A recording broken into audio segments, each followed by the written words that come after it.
Alright guys, welcome to the post-game video blog from Jones AT&T Stadium, where a sold-out crowd, a record crowd at that, of 60,997 fans watched Texas State Bobcats lose to the Texas Tech Red Raiders by a score of 33-7. And now I'm joined by Cameron Irvine of BobcatIllustrated.com. He runs the scout site about Texas State. Now, Cameron, your initial thoughts about the game? Well, they had a shot, and I thought they played good enough to keep themselves in the game, but I think Tech showed why they were a little bit more ahead of Texas State tonight as far as offense goes. And this is just another one of those games, just like back in 2011, that Texas State has to think, what if? What if back in 2011 they don't put the ball on the ground 4 times in the second half? Tonight, what happens? They actually punch in the end zone. 2 opportunities. First and goal at the 1. Can't get it done. There was a lot of missed opportunities tonight, and you touched on a lot of them, and that sums up the whole game. I mean, every game is a different story, and that was tonight's story. If they get those in, Fran said in our post-game interview, should have been up 14-13 halftime. And, not only were the chances there, not only were they what-if moments, but they were big what-if moments. That receiver in the end zone that Tyler underthrew, he was wide open. That would have been a touchdown, and those are the type of things that haunt coaches and players at night, but, pretty impressive overall by Texas State to compete in a hostile environment like it was tonight. But you really can't take anything away from Texas Tech, with especially down at the goal line. I mean, I saw at least on 3 of those run plays that Texas State tried to run on their 4 plays or so, they blew the Texas State linemen off the field. I mean, there was no push Texas State got. On the goal line, you need to get pushed. You need to get the initial block. Texas Tech just knocked them off the line. I mean, and what was your impression of how Texas State was not able to do it on the goal line? Well, that's what everybody's saying, about Cliff Kingsbury coming in. This team hasn't seen a lot of defense in a long time, and they definitely had an attitude. And Texas State's, I think it's safe to say that looking back on the first 3 games this season, blocking assignments have been the most troublesome, cumbersome thing for Texas State so far this year. And I think that youth kind of reared its ugly head at really wrong times tonight. Yeah, I think one of the biggest things is that you talk about the youth, especially on the offensive line, where they're going to miss block assignments, but it was a senior quarterback that also could not get it done tonight. This was Arndt's game. Fran told us after the game that I thought he gave us the best shot to win. He was the best quarterback out there.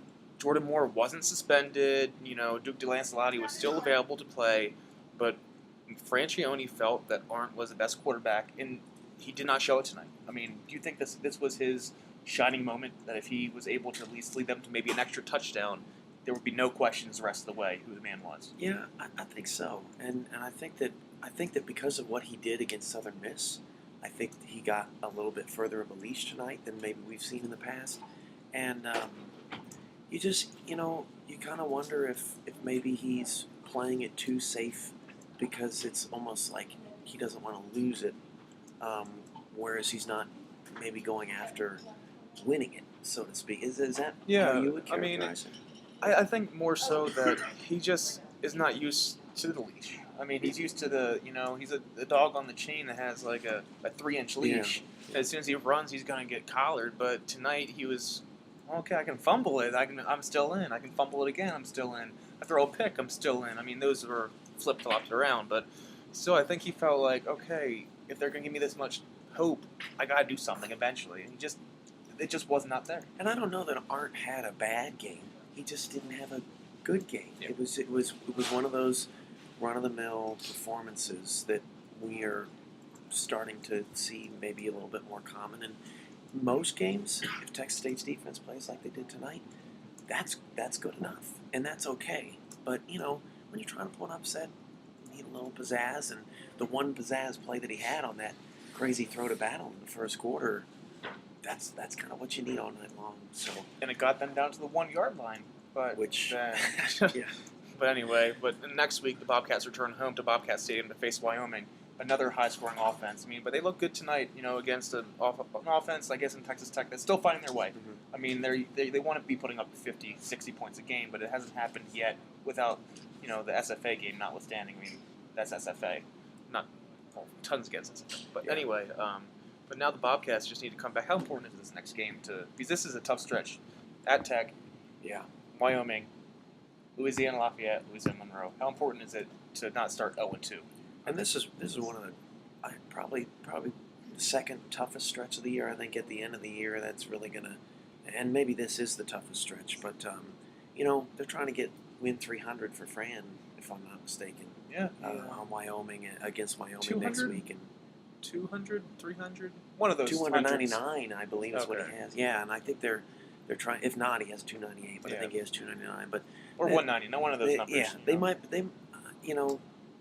I'm sure that they look at Wyoming a little bit different than Texas Tech. Wyoming's a good team, but Wyoming is a beatable team too, especially when the defense. What do they have? 10 takeaways now this year. Let's see. I think they were +6 coming in. The Bobcats only had 1 turnover on offense until tonight, so that means they had 7 turnovers and then 3 interceptions tonight. Yep. Yeah, 10 takeaways. I mean, if they can continue to do that, you're at home, you're playing a lesser opponent. You don't have to have the razzle dazzle maybe to win the game. Lesser in Wyoming. And, they're looking pretty good now. I mean, they still beat the Bobcats 55-10 at Laramie back in 2011. But then again, this is a completely different team. It's a shame we can't go to Wyoming and see those new end zones. With the rocks design. Yeah, that's great. But that's very nice. But I mean, this will be a tough task. But I think after tonight, this team may have learned a lot about going into this game. I thought. Played Southern Miss. They're still winless. Played Prairie View. They're an FCS team. What's this defense really all about? I think this defense really showed tonight that they're the real deal. They can hang with pretty much anybody. So I think that next week the offense can go into the game with the confidence that the defense is going to get a lot of stops. And maybe that allows them to play more free. We'll see what happens. Because I think right now the defense is like Big Brother, and the offense is the little brother catching up. Hey, guys, I'm still here. Don't forget about me. But then again, they need to show that they're not to be bullied like they were tonight. But anyway, next week the Bobcats face the Wyoming at Bobcat Stadium. We'll see what the crowd does. The first game this year, it was pretty packed. I mean, it was a good showing by just over 20,000 for the second largest crowd in Bobcat Stadium history. And tonight we saw the largest crowd in Jones AT&T Stadium history. And we'll catch you next time. Thank you, guys.